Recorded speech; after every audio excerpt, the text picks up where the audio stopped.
Nafarroak koronavirusaren 414 kasu positibo berri zenbatu ditu azken egunean. Kasu gehienak Viana herrian atzeman dira, non adineko egoitzan 33 positibo berri erregistratu dira.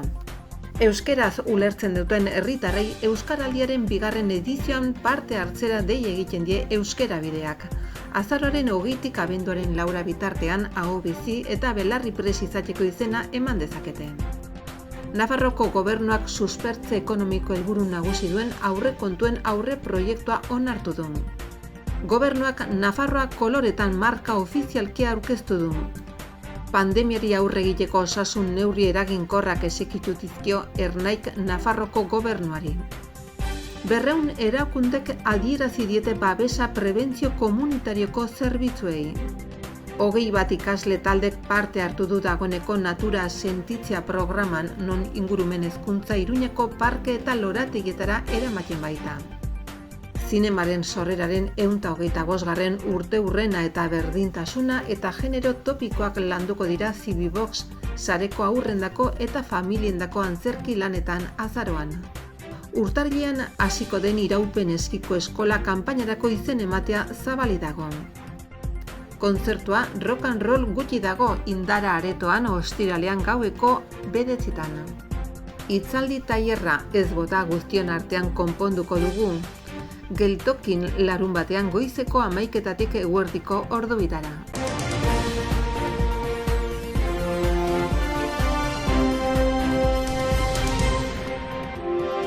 Koronavirusen eguneroko erregistroa txirrista moduan jaitsierak eta igoerak erregistratzen ditu. Hala ere, Nafarroko gobernuak ezarritako neurrien islada nabarmena da. Asteazkenean 4.349 PCR eta antigenen frogak egin ziren Nafarroan. Eta ondorioz 9,9 eman dute positiboa, guztira 414 lagun. Azpimarratzekoa Vianako adineko egoitzan eman direla 39 kasu. Jarraian datoz Arrotxapea eta Txantrea auzoa 15 eta 14 positiborekin urren ez urren. Zerrendan Ribaforada dator 14 kasu berrirekin. Naiz eta asteazkeneko datuak zeozer okertu aintzineko egunarekin alderatuz, beheranzko joera orokorran nabarmena da. Bestetik aipatu ere Nafarroko haur eta lehen hezkuntzako 386 ikasle beraien ikastetxetara itzuli direla azken 24 orduotan, beraien ikasketekin jarraitzeko konfinamentuko epea bete ondotik.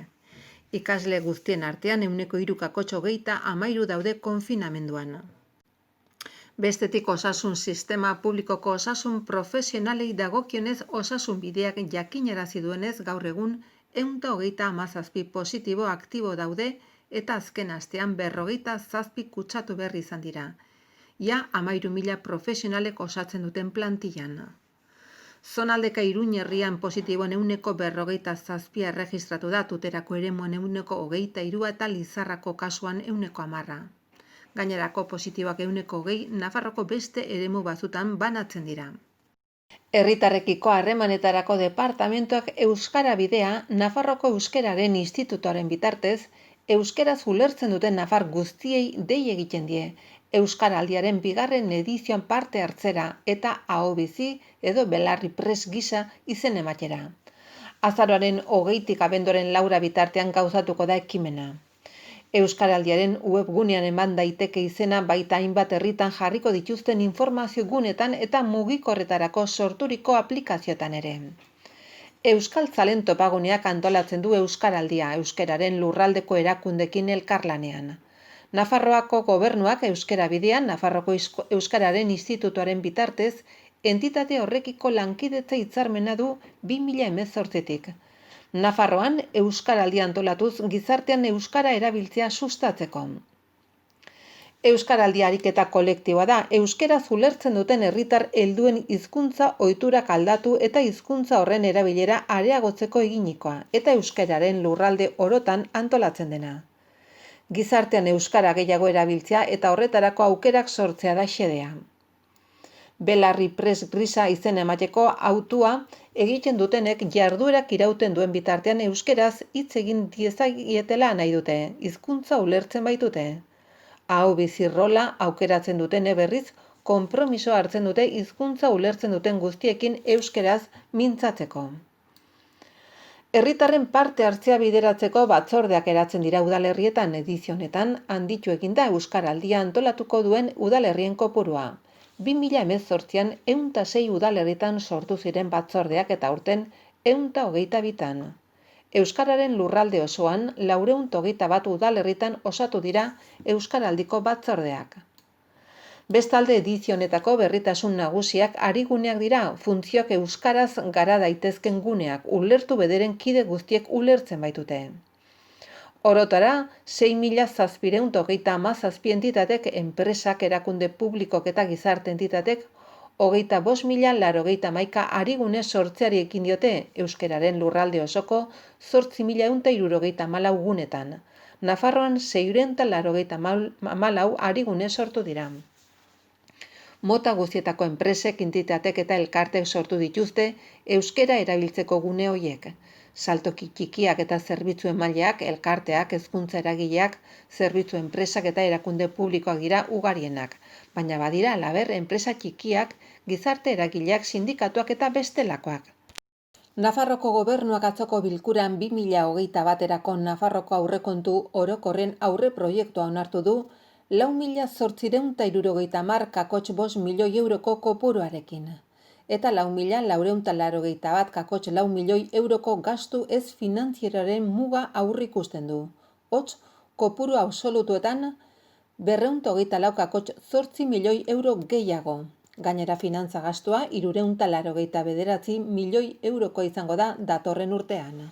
Aurrekontuaren pisu handiena arlo sozialak izango du, bereziki osasunak, hezkuntzak eta eskubide sozialek. Aurrekontu ez finantziarioaren 45,06arekin. Izan ere, 3 alor horiek ari dira jasaten koronavirusak eragindako pandemiaren efektuen eraginik handiena. Gobernu bilkuraren ondorengo prentsaurrekoan, Ekonomia eta Ogasuneko kontseilaria den Elma Saizek ondorengoa azpimarratu du. Aurtengo aurrekontuak garrantzitsuak izango dira Nafarroa suspertzeko, beraz, 507 milioi euro gehiago jarriko dira Nafarroa suspertu 2020-2023 planaren barruan jasotako proiektu ezberdinak jorratzeko. Koronavirusa gastuaren gainean egingo den ahalegina aurrekontuen aurre proiektuaren beste ezaugarrietako bat izango da. Gai horretan 150 milioi eurotik gora izango dira. Gobernu bilkuran aurre proiektua onartu eta gero dokumentua Kontseilu Ekonomiko eta Sozialera, Toki Erregimeneko Foru Batzordera eta Ingurumen Kontseilura bidaliko da aztertu eta txostena egin dezaten. Foru legearen proiektu moduan behin betiko onartze aldera. Ondoren berriz, Nafarroko Parlamentura igorriko da eztabaidatu eta onartzearren. Nafarroko gobernuak migrazio politiketako zuzendaritza orokorraren bitartez ofizialki Nafarroa koloretan marka aurkeztu du. Asteazkenean, zeharkako markak foru komunitateko kulturen arteko bizikidetzarekin lotutako ekintza eta kanpaina guztiak identifikatuko ditu. Migrazio politiketako zuzendaritza orokorrak Orreaga etorbideko fatxadan logotipoa eta haren izena jarri ditu 10 hizkuntzatan.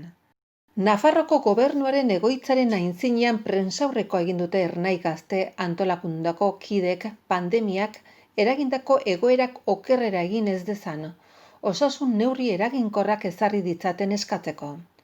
6 neurri zehaz proposatu dituzte mugikortasun, hezkuntza, etxebizitza, ekonomia eta lan arloetan kontrol soziala alde batera utziz. Hainbat gizarte taldek, auzo unitateetako profesionalek eta haur eta famili taldek, bai eta sindikatu eta talde politikoak ere babesa eman diete Iruñako prebentzio zerbitzuei haien jarraipena arriskuan baitago Navarra Sumak iragarri ondotik ez diela kontratua luzatuko. 8 taldetako elkartek lan hori egiten jarraitzea babesten duten kolektiboen eta erakunden zerrenda argitaratu dute. Babesa auzoka iritsi zaie txantrea azpimarratzekoa 29 talde eta erakunde agertzen baitira zerrendan ondoren doaz Arrotxapea 22, Mendillorri 19, Aldezarra 17, Arrosadia Azpilagaina 14 eta Santuzelai 8. LAB, ELA, Comisiones Obrera, UGT eta Solidari sindikatuek EH Bildu geroa bai Podemos Izquierda Ezkerra, PC eta Batzarre alderdi politikoak eta Ernai, Gazte Komunistak eta Nafarroko mugimenduko ikasleak gazte erakundek ere sinatu dute komunikatua. Halaber, haur eta famili taldek hezitzailek eta bestelako gizarte taldeek babestu dute. Bilgune feminista, Sasoia, Katalingorri, Sos Arrazakeria, Gazkalo, Medikos del Mundo, Salaketa, Iruña Harrera Hiria, Mugari Gabe, Iesaren aurkako batzordea, Sodepaz, Iruñako Aitzak. Ohar baten bidez adierazi dutenez prebentzio komunitarioko taldek haurrak babesteko sistemaren babes potentziala integratzen dute, parte hartzeko espazio segurua eta inklusiboen bidez. Azpimarratu dutenez, une honetan zerbitzuak dira ikastetxeekin batera haurrei eta nerabei arreta emateko leku segurua bakarrak. Batez ere biztanle ahulenei arreta emateko, konfinamenduan, deseskaladan eta udan ikusi den bezala. Horregatik guztiagatik esan dute ez dutela onartzen eredu aldaketa arbitrarioa eta oinarri tekniko eta juridikorik gabea. Iruñako haurren eskubideak bermatu beharko lituzketene babes sistema hausten dute eta haurrak jolas politikorako erabiltzen dituzte. Natura sentitzea Iruñako udaleko ingurumen hezkuntzako lantaldearen proposamena dagoeneko haur eta lehen hezkuntzako 21 ikasle taldera heldu da. Ekimen honen asmoa da pandemiak eragindako murrizketei eta edukiera mugatuei aurre egitea, irakaskuntza eskolatik gertu dagoen gune natural batera eramanez. Lehen asteetan ekimen hau dagoeneko hiriburuko parke eta lorategi publikoetan eginen da, hala nola Trinitariosen, Alemanesen edo Gaztelugibelen. Jarduera honen xede da haurren naturarekiko loturak sendotzea eta hiriko berdegunen garrantzia azpimarratzea. Ildo berean prestakuntza proposamenean parte hartzen duten ikasleen ongizate fisikoa, psikologikoa eta soziala sustatu nahi da. Dinamiken eta jolasen bidez haurrak zentzumen guztiekin murgilduko dira bere auzoko parkearen bizitzan. Nolakoa den ohartuko dira nor bizi denan eta zeinen ongi pasa eta zenbait ikas dezaketen bertan. Iruñak eskaintzen digun hiri egiturak posible egiten du ikastetxe bakoitzetik metro gutxira jarduera mota horiek garatzeko berdegune egokia aurkitzea. Hartara, ikasgeletatik minutu gutxi batzutara ikasleak natura sentitzea programaren jardueretara bertaratu dira, honako gunetan. Takoneran, Antzara plazan, Gaztelugibelen, Trinitarios ibilbidearen inguruan, Alemaneseko eta Iruñako Orfeoiaren parketan. Iruñako udaleko ingurumen hezkuntzako lan taldeak diseinatutako jarduera parte hartzaileen adinaren arabera aldatzen dira. Hortaz, gure lorategiaz jabetzen lelopean haur hezkuntzako ikasleek naturan ipuin baten elementuak bilatuko dituzte eta berdeguneak eskaintzen dituen kolore eta texturerekin jolasean aritzen ahalko dira. Lehen hezkuntzako lehenengo mailatik 3. haurrei lorategi bat eta baso gazte bat ea errealitate bera diren galdetuko zaie. Berdegunea osatzen duten elementuak ikertzera jolastuko dira hoien irudimena aska dezaten. Jarduerak asteartetik ostegunera egiten ari dira, goizez 9 ordu batetara urrian eta azaroan zehar. Proposamen bakoitzak aldez aurreko jarduera bat dauka eta ondorengo beste bat, ikasleek irakaslearekin batera ikasgelan egin ahalko dituztenak. Halaber, jarduerak guztiak eskuragarri egonen dira abendutik aurrera Iruñako udaleko ingurumen hezkuntzako webgunean ikastetxeak edo familiek bere kabuz egin ahal ditzaten teknikarien laguntzari gabe. Haur eta familiendako bi antzeslan magia ipuin kontalariak eta sormen zein arte lantegiak biltzen ditu Zibibox sareko programazioak azarorako. Larunbatean bertan hasiko dira jarduerak futbolariak eta printzesak antzeslanarekin eta diseinatu zure personaiak lantegiarekin biak euskaraz. Hilabeteko programazioa azaroaren 28an larunbatarekin bukatuko da, Bade Zine Zinemaz Blairekin. Sandu Zelaiko Zibiboxean larunbatean Eidabe ekimen kulturalak futbolariak eta printzesak taularatuko du. Odei eta lurren historia kontatzen du haien ikasgeletatik ihes egiten duten neska eta mutila. Besteen aldean desberdin sentitzen dira ez baituzte bete nahi neska eta mutila izateagatik inposatzen dizkietan arauak. Komedia hau 8 eta 13 urte arteko haurrei zuzenduta dago eta topiko sexistak apurtu nahi ditu. Eskexerako eszena laburren bidez umorea, musika, dantza eta antzerki joko ez baliatuta agerian utziko dituzte berdintasunean bizitzea zailtzen dituzten egoerak. Sarrerak 3 euroan daude salgai webikoitza pamplonaeskultura.es webgunean. Azaroko azken larunbatean 28an Bade Zine Zinemaz Blai lana antzestuko da. Saio bikoitzean goizez gaztelaniaz eta arratsaldez euskaraz. Ainhoa Juaniz, Luis Lainez eta Maribel Martinezek zinemaren sorreraren 125. urteurrena ospatuko dute ikuskizun honekin. Bertan eszena bat prestatzen ari den talde bat ezagutuko dugu. Hirukote dibertigarri eta jostalaria istorio bitxia duen kuadrilla. Emanaldiak 12 eta 6 izanen dira, Iturramako Zibiboxean eta sarrerak 3 euroan salduko dira. Bikoitza pamplonaeskultura.es ere. Zibibox sareak azaroan sormen eta arte lantegiak egiten jarraituko du adingabeendako eta familiendako. Lantegien 3 ildoak mantenduko dira.